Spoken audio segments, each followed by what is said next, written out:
Wakil Wali Kota Palembang Fitriyanti Agustinda Senin 11 Oktober 2021 ngantor sekelurahan Kecamatan Seberang Ulu 1 di kantor Kecamatan Seberang Ulu 1 Palembang.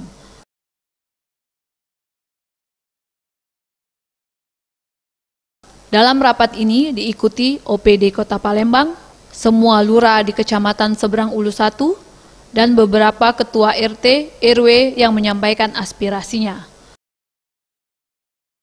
Usai rapat, Wakil Wali Kota Palembang Fitriyanti Agustinda mengatakan kegiatan ini untuk mengevaluasi apa-apa yang sudah dilaporkan oleh warga, sampai mana realisasi dan apa yang menjadi kendala.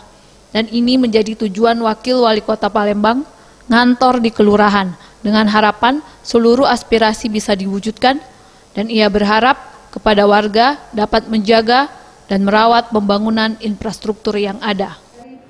Nah, inilah tujuan saya ngantor di setiap kecamatan dan kelurahan yang ada Kota Palembang dengan harapan seluruh aspirasi yang sudah tersampaikan itu betul-betul bisa kita wujudkan.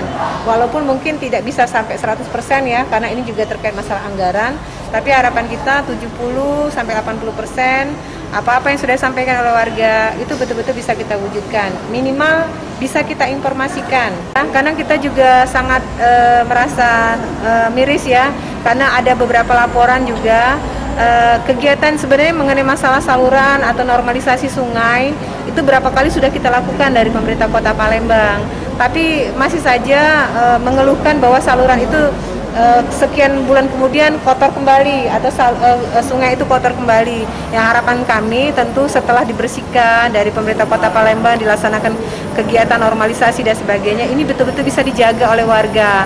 Begitu juga mengenai masalah infrastruktur yang lainnya, jalan, lampu jalan, kalau memang sudah kita perbaiki, sudah ini untuk betul-betul dijaga. Jangan sampai ada oknum-oknum yang memanfaatkan, seperti kita mendengar ada yang lampu jalannya atau lampunya dicopot, padahal sudah diperbaiki dan sebagainya. Ini kita sangat sayangkan. Tolonglah supaya segala sesuatunya kita jaga bersama. Ramayanti, Sriwijaya TV.